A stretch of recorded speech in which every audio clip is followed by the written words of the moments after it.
In the East, that is Dokken with the original lineup and a live version of Breaking the Chains here on Trunk Nation. Eddie Trunk live on Sirius XM 39. Live every Monday with music and talk that rocks from 6 to 10 p.m. Eastern, 3 to 7 Pacific. Well, news was made with Dokken officially about a week ago when it was announced that the band will be getting back together, temporarily it seems, with their original lineup to play some shows in Japan only. To get the scoop on that and all things Dokken, we welcome who better than to talk to about Dokken than the man named Dokken, Don Dokken. Don, how are you, brother?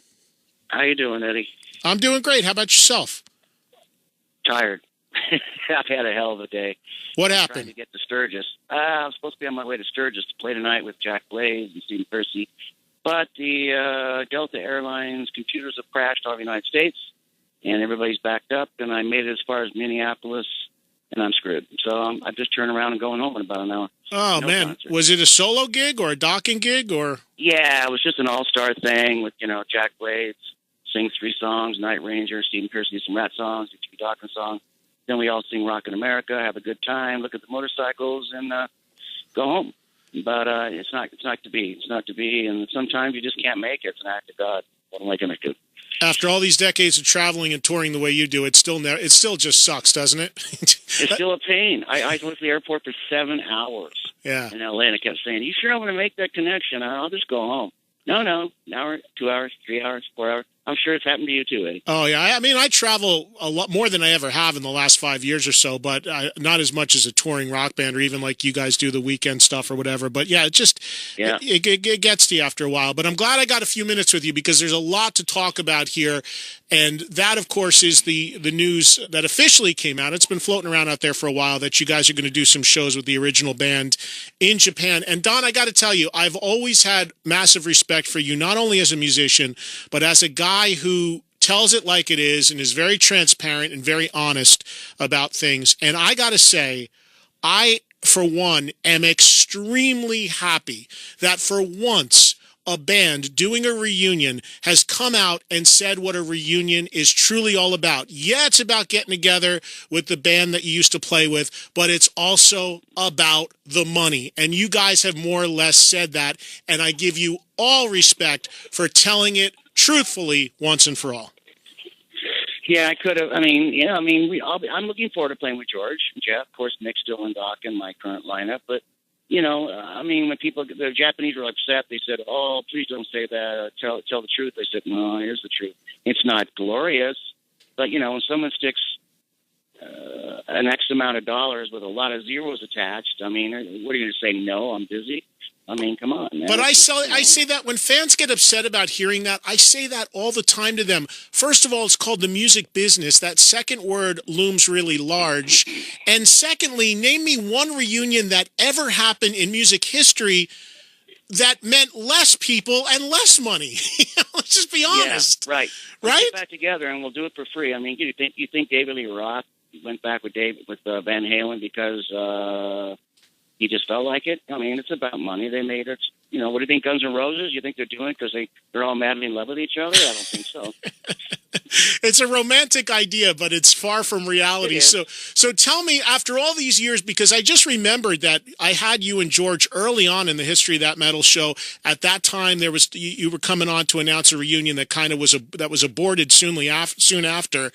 How did this one, why is this one finally going to happen? Beyond the financial aspects of it, why was now the right time to do this? I think there's a lot of accidents involved. The first time we were going to do it, we were going to come on your show and talk about it.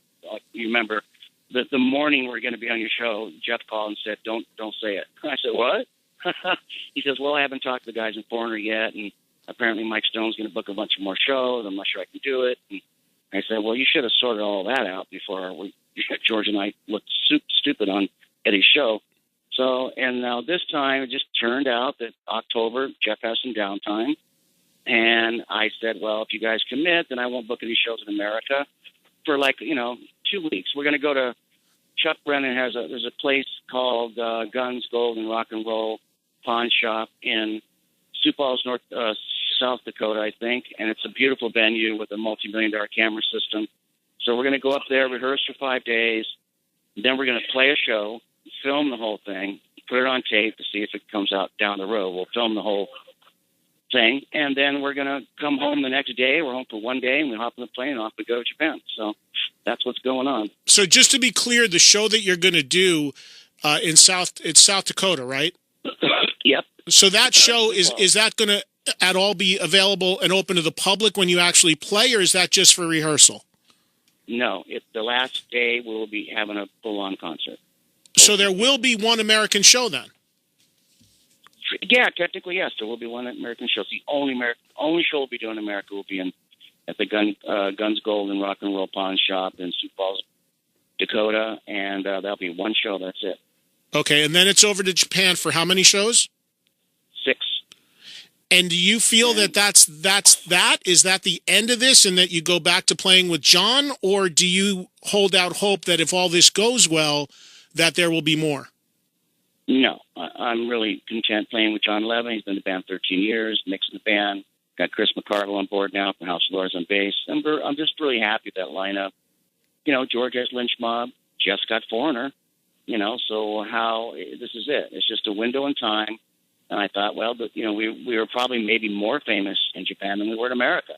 So at one point, I mean, it was pretty crazy. I mean, the fans and it was just intense. So we thought we'll put an exclamation point on what we did, and we'll play all the classic hits, and it'll just be 6 shows, and then it's back to business as usual. George will be doing his Lynch Mob, and I go back on the road. I'm playing. I get home from Japan for 4 days off, and then I'm right back on the road.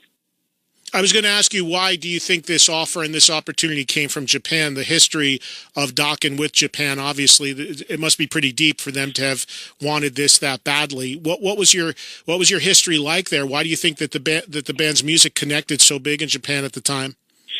I don't know. I never understood that. You know, we did well in America and Germany and all over the world. We did well all over the world, except Australia and England. We never seemed to break out. But the Japanese fans just liked the fact that, you know, we had a heavier edge for those 80s bands. I mean, I get a little frustrated when I see us playing now and they advertise Dokken's playing classic hair metal bands from the 80s. Hair metal? Really? Obviously, you know, I don't consider us a hair metal band. Well, I hate that term to begin with, and I refuse to use it, but it's ridiculous. It's derogatory. It is. There were some bands that were very popular, and I have to say, I think there were some bands that came out toward the late 80s that were more about the look and less about the music. And I think that was kind of the undoing of the whole scene. Completely. You know, people said, really? You know, how big can you get your hair? How outrageous clothes can you have? What about the music? The music seemed to be secondary. And that kind of opened the window for the bands like Nirvana and Alice in Chains and Pearl Jam and Stone Temple Pilots that came back to more of a reality check on just, it's not about how we look. It's all about the music. We just wear jeans and T-shirts, you know. So it worked out for them too. But I don't know. It just, yeah. I mean, of course, it was kind of a weird thing. Tom Mayhew, who's worked with Guns N' Roses forever. Sure, I know Tom. Actually worked. You know, Tom, he worked for us in the 80s. He was a mixed drum tech. And now he's moved up to taking care of Axl. He's kind of his personal assistant. And he was talking to all these promoters, and somebody said to him from Creative Man, God, I wish we could get Dokken to bury the hatchet temporarily. And they said, and Tom said, well, if anybody, I can do it, I can do it. So Tom called me, he called Jeff, he called George, called Mick, and I said, well, we can talk. You know, what are we talking here? Is it like, $100 or, and then we negotiated, and it is for a lot of money. It's a shitload of money.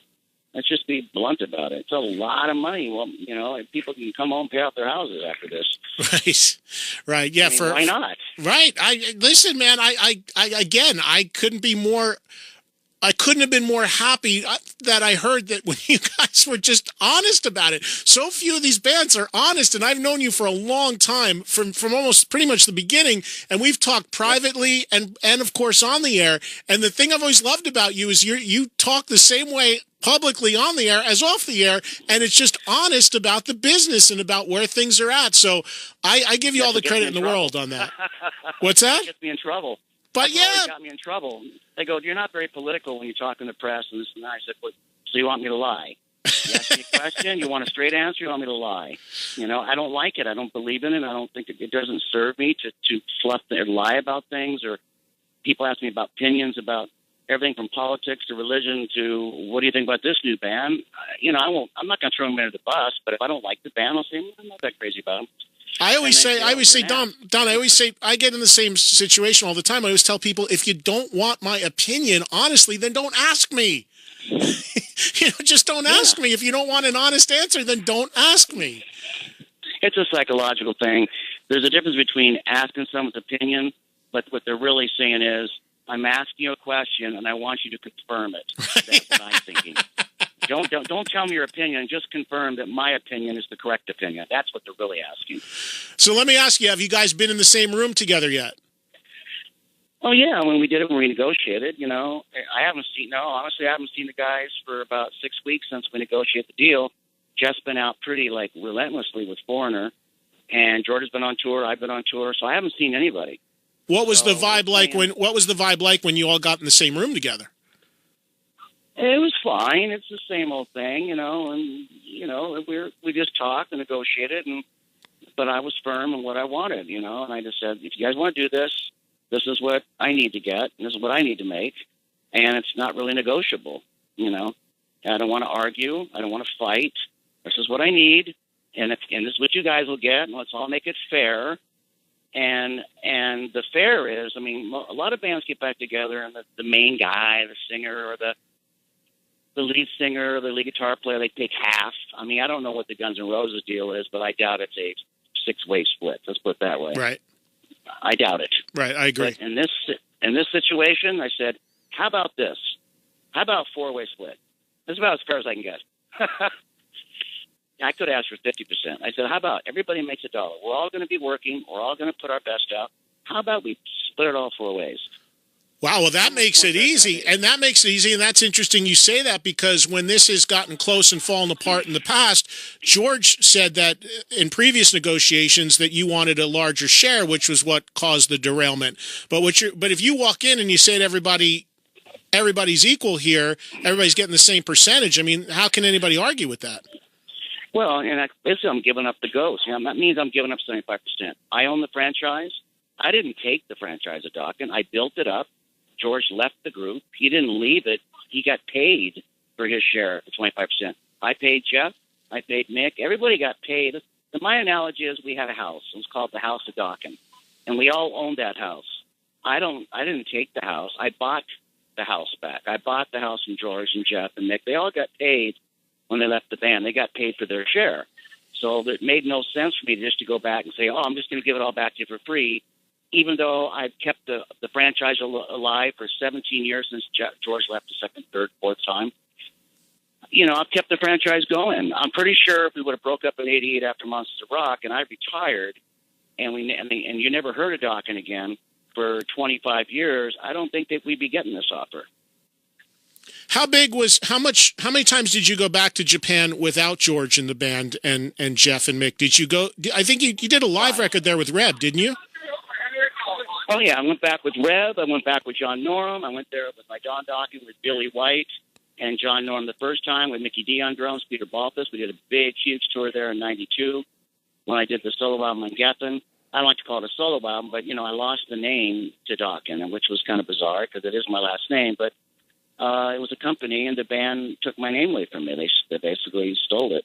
So I had to call it Don Dokken, And then slowly over the years, I got my name back. So I had to call the album Don Dokken instead of Dokken. And we did a big, big tour, sold out there. And then things started changing in the 90s, the whole grunge thing.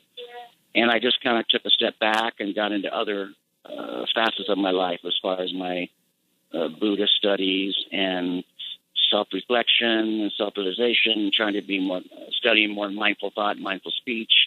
And I got into that stuff and less touring. Well, yeah, the Rep tour was very successful. We went back with John Norum. That was very successful.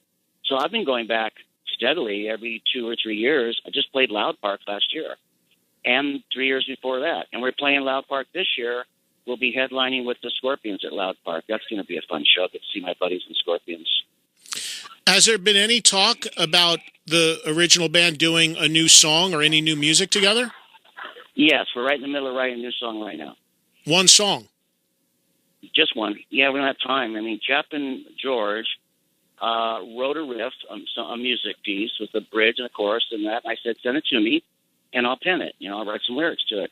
But then I actually sent it down the road to Mick, because Mick's actually a really good songwriter. I think he had a lot to do with writing Liquor Sensation. So Mick wrote a song, he sang it, sent it to me, and now the next week or so I'm going to, try to make it a song. So I thought it'd be kind of cool if you're in Japan to have a surprise and play one brand new song that no one's ever heard before from the four of us. How far away are we from hearing that? You still have some more work to do, it sounds like?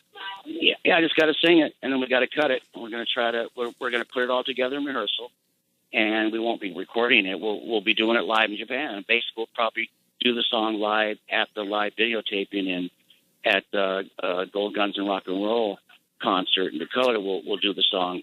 Probably the first time we do the song, and then we'll do it in Japan, and that way it'd be like a nice little tidbit when the DVD comes out, if and when it comes out, that they can say, wow, brand new Dokken song, how cool is that? Oh, okay, so this isn't something you guys are going to go in the studio and do. It's just going to be played live, and people can capture it that way, and you'll have it on the DVD or Correct. What have you. Correct. You know what I worry about? I worry about you guys doing this thing in South Dakota, and it's something imploding and never getting on the plane and going to Japan. Oh, that would be a bummer, huh? Crazier things have happened in the Dokken world, Don. You know that. That's why we're doing it in Dakota, actually. It's a beautiful venue. It has 5 separate beautiful dressing rooms. So we have, maybe if things get tense, we have limited access to each other. I'm not trying to be negative, because it doesn't serve me to be negative. But if things get tense and old injuries and old bad misbehavior, which I think they're all pretty famous for doing, reemerges, I can remove myself from it and stay clear of it. All right, Dokken is a band, let's remind everybody, that did release a record called Dysfunctional. So that's all you need to know. Yeah, so I don't know. Honestly, do I barbecue with George on the weekends? No. Or Jeff? No. There's already a little bit of pushback, in this last month getting ready. I won't go into it, but, just people wanting this and people want that and people want this. And honestly, I just delete the emails and don't pay attention. Let me hit you with a hypothetical. You come back from Japan, everything goes reasonably well, and a few promoters here in the U.S. offer you significant money to do a run of shows, 5-7 shows in America. Boss. Do you do it? Thanks, Bob. No. Thanks, Bob. No, it won't happen. It won't happen. It's already happened. Are you kidding me? I can't say who, but people are calling me for like very, very big festivals in Sweden, Germany, like Wacken Festival, Bang Your Head, Dynamo, Swedish Rock, and offering us really huge amounts of money to do this some festival one-offs. And I just asked my manager, Eric Baker, I said, look, this is the answer, and just make it very loud and clear. No. And why is that? Because you don't want to. I know you built a lot, I want to say this too. John Levin's a phenomenal guitar player, and he's been by your side for a long time. How has he handled all this? He said, do it. You should go do it. He was a fan of Dokken. He thinks he was a fan of George Lynch. That's why he has the same style as George. He cut his teeth on George's chops. And John said, shit, for a week, go do it, boss. He all the bands totally for it. But my loyalty lies with John Levin, Mick Brown, Chris McCarville. That's my loyalty to this band. And I'm not going to ruin my franchise. And if I started doing these shows for the money, then that is prostitution. And that is just whoring myself. And I can't do it.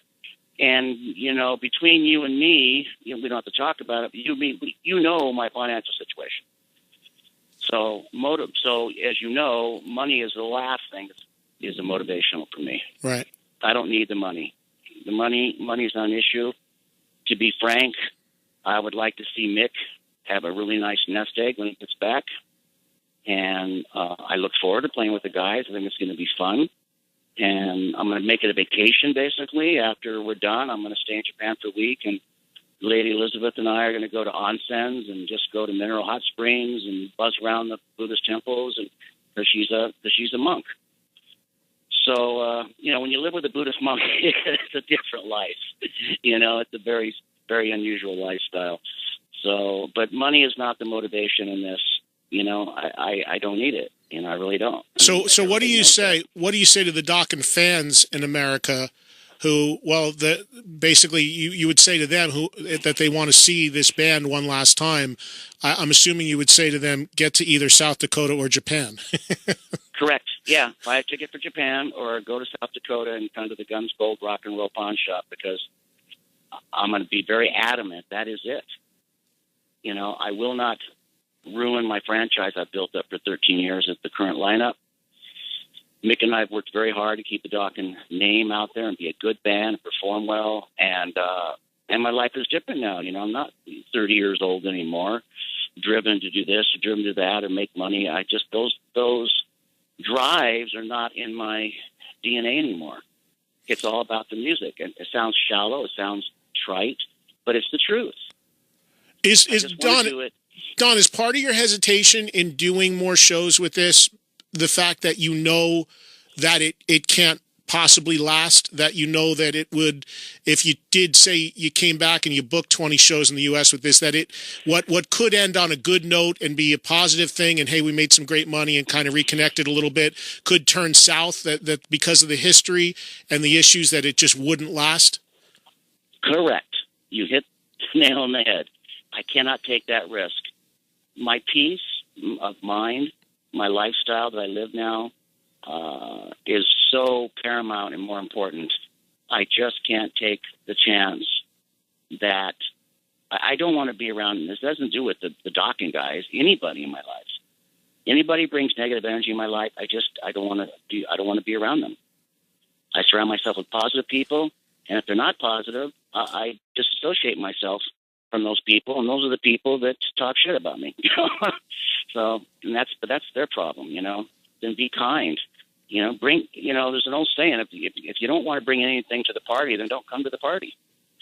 How's your health these days? How you feeling? Good. I'll get my cancer checkup. That's funny you mentioned that. I think I'm due for that. I get checked like once a year, just to make sure it's not reemerging somewhere. So, it happens. My son Tyler lost his mother. She was only 62 when she died of cancer in last October. I watched it happen. I watched her come home and slowly passed away. And cancer is a horrible, horrible thing. So I have to be diligent and mindful to stay on top of that. It's real simple. You just get a blood test to make sure your platelets are not going through the roof. That means there's something wrong. But I'm healthy. That's good to hear. I think there's a lot of people listening. Spiritually. Yeah, there's a lot of people listening, Don, that I don't even think they realized that you had cancer. You weren't overly public about it, but there was a time there where you were, it showed that you were having a hard time. Oh man, I was a mess. I couldn't sing. I put on 40 pounds. I was taking all these steroids and injections to shrink the cancer tumor. So I got really puffy, and my voice was all screwed up, and it wouldn't work. And that's when I told the band, we got to stop. It was a mistake for me to try to keep playing when I was sick. That was a very big mistake. I mean, I was just sick all the time, where I'd literally be sleeping, 10 minutes for the show, and they'd wake me up, and I'd just kind of go out there and do the best I could. But the problem was the best I could wasn't good enough. So I had to come home and take care of my health, because I was lucky. I was stage 2. So that's like a 50-50, 50% you could spread, 50% they caught it in time. So I had to come home and deal with that, What kind of cancer exactly did you have, Don? It was like a stomach cancer next to my stomach. It was in the fascia, actually. And the lucky thing about it was a tumor that was encapsulated, and it hadn't broke and gotten in my bloodstream yet. So they caught it. And, the strange thing is I probably caught it because I'm a singer. Because I was singing every night, and I kept getting a pain in my stomach when I sang. I was like, what the hell's that pain all about, And so I'd push down, my diaphragm to sing, and I get this little shooting pain. What the hell is that? So I just went in, no big deal, and got a checkup, and bang. I went, what? There's nothing worse than a doctor sitting in front of a doctor, and he goes, by the way, your test came back, and you got cancer. And you just sit there, and your mouth falls open, and your whole world changes, and your whole outlook on life changes, and you're like, oh, wow, so I'm really not going to live forever? The story you tell, Don, about how you found it being a singer is very similar to having talked to Ronnie James Dio when he was fighting his cancer. The difference being is the fact that Ronnie was notoriously a guy that would never go to doctors and never get checked out. And his own doctor told me in the memorials that I've done for him since that if he would have done what you did and got checked out when he felt those pains, they possibly could have treated him, but he just let it go too far. Yes. He waited. He was on the road. He was all about making records and touring. And he, like you said, he was very anti-doctor. Some people are like that. Mick's like that. Mick had growth. He went to a dentist about 6 months ago, and the dentist said, "Hey, there's something in your mouth. There's a black spot. It looks like it's cancer." And they sent him to the cancer clinic immediately, and he had to go check for cancer. And Mick panicked.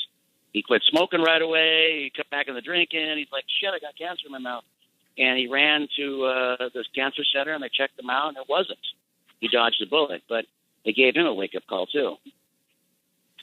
Well, listen, man, I'm glad you're healthy. Last time I saw you was in Florida. We talked for a while, and you looked great, and you were performing great, and I'm really happy that, listen, above and beyond anything, without your health, you got nothing. So it's good to hear that you're doing well. Yeah, just, the Gates of the world, they're billions of dollars. Another guy that hated doctors. Here's a guy who's a billionaire running Apple. He hated doctors. Bill Gates, He go to the doctor, and he waited. Yeah, Bill Gates, and he waited too long, and you wait too long. Once it gets in your bloodstream, you're kind of effed, Yeah. But I did. I got lucky, so it's kind of an odd way that the fact that what I sing for if I was a carpenter or a cook or a journalist, I probably wouldn't have caught it, and we wouldn't be talking right now. So I'm very grateful, and my voice feels great, and you saw me. I look fit, and I'm ready to rock, and we're going to go to Japan and have fun. It's all about having fun. In the meeting, I said, guys, we do this beyond the money. Can we just have fun, please? I just want to have fun. I just want to have a good time. I don't want any, complaint about the salad. It's got the wrong dressing, and just don't go there. Salad dressing breaks up the Dokken reunion. I can see it right now. Caterer causes Dokken to break up. Shows up with Russian instead of blue cheese. That's over. I'm out of here. But that's kind of, a lot of bands are like that. I've been watching this thing on Bobby. I've been watching the Bobby Blotzer meltdown. Has he lost his mind? Here's a guy who's got the name Rat. He got it. He's on the road. He's making money. He gets to play his drums. And he walked off stage after 3 songs. I mean, I wanted to just call him up and just slap him through the phone. Wait, I don't know about this. When did this happen? About a week ago. Bobby's on tour. I think with Brett in Oklahoma. He was with Brett Michaels. They played 3 songs, and Bobby threw a hissy fit, and he knocked everything over and started screaming and yelling and cussing and walked off the stage. Walked off. He said, "My monitors are not right." Well, I was on vacation last week. That one got past me. I didn't even know that. It is all over the internet. I'm sure. You just type in Bobby Blotzer meltdown. And so everybody called me, "Hey, you should call him." I thought, I'm not going to call him. I'm not friends with the guy. And I said, "But you can't do that." And I had to laugh because the next night when he did that, we were playing in Oxford, Ohio, and we went on stage. It was like 5,000 people, and we're headlining, and it's a great show, and we're out there playing, and we had feedback for the first 4 songs. It was excruciating. Just howling, screaming feedback for 4 songs. And I finally said to the monitor girl, "Turn everything off. Just turn it off. I can't take it anymore." But you finish the show. You finish the show. You keep going. You don't throw a tantrum and walk off stage, and people are upset. They want their money back, and it was a really unprofessional thing to do. All right, so last thing. You don't know about it. No, I was away all last week though. Like I said, I know, but that one got past me. I was in Vegas on vacation. I checked out for a week, but so you go. Vacations? What's that? You take vacations? Well, it was the only time I had with my family. I travel constantly, but I had 1 week window with my family before my kids went back to school. So we went out there, saw some shows, Blue Man Group, went on the big wheel, the whole 9 yards. We had a good time. Oh, I love all that stuff. Yeah. We're probably going to be playing the joint in December, and it's good to have. That's why I keep crossing paths with you. I always show up at a show, and there you are. I'm like, "Hey, what are you doing here?" Hey, man, I've never been to Japan, so who knows? If you see me turn up there, something's really up. Well, you should come because it's a once-in-a-lifetime thing. Hey, you know what? You know how cheap it is to go to Japan right now? All you fans out there listening? $680 round trip, nonstop. What about hotel? Peanuts. What about hotel? If you show up, I'll get you a hotel, Eddie. My treat. My treat. I'll look into it because I've never been, and I always wanted to go. And people find that amazing when I tell them that because I've been in the music business my whole life. How have you never been to Japan? But one of these days, if it's not for Dokken, I'll get over there. But you know, Loud Park's going to be. You know what Loud Park is? Yes. The last year they're having it, so it's 2 nights, and the first night, it's Scorpions and Dokken. We're the 2 headliners. It's going to be a big show, and it's going to be awesome. Is that in Tokyo? Over there. Is that right in Tokyo? Yeah, it's in Tokyo. Mm-hmm. I'll seriously look into it because I always wanted to go. If I have a window on my schedule, I may do it because I always wanted to get over there. I'll look after you. You can hang out with Lady E. She'll take care of you. I know she will. Well, listen, man. Congrats on this. I'm excited, and I know the fans are excited. At the very least, the people that don't make it to Japan will have a video document when this DVD essentially comes out at some point. And again, just for the record, this is it. You come back, everybody's feeling good. Everybody had a great time over there, but you're still not going to do any more shows. No. Okay. I mean, there's certain people in the band that would like to keep going. I understand that, but no. All right. I take you at your word because you've never not told it like it is. Yeah. All right, Don. Thanks for the time, man. Good luck getting back home. All right. I love you, Eddie, and I'm going to go check in now and get the hell out of Minneapolis and go home. Pet my dog. I miss my dogs. Love you too, buddy. I'll talk to you soon. Bye-bye. Bye-bye. There he goes. Don Dokken, ladies and gentlemen. Oh, man. He's one of a kind. I'm telling you. I love it because he's so... Don Dokken's one of the few people I've ever talked to in my life, and I've said this many times. He is the same guy. There's no such thing as off the record with Don. And I never breach confidences. If artists tell me in a private conversation or this isn't for air or this isn't public, I never do that. I would never burn them like that. But you never get that with Don because whatever he tells you off air, he says on air. He's just speaks how he speaks. And in this crazy PC world that we live in, I find that incredibly refreshing. So, and I take him at his word. If there's not going to be any more shows, that's it. Like I said, if I was the people of Japan, if I was the Dokken people of Japan, I would be concerned about something happening in South Dakota that prevents them from getting on the plane to go there. Every Japanese Dokken fan, I would be holding my breath that they get through South Dakota unscathed. But like Don said, because he was honest, it is about the money. And they're not going to leave that money on the table. So happy for Don, George, Jeff, Mick, all good friends, and glad that they're all going to get one big bite of the apple again. And then go back to what they're doing, according to Don. All right, thanks to Don Dokken for that interview. Glenn Hughes, last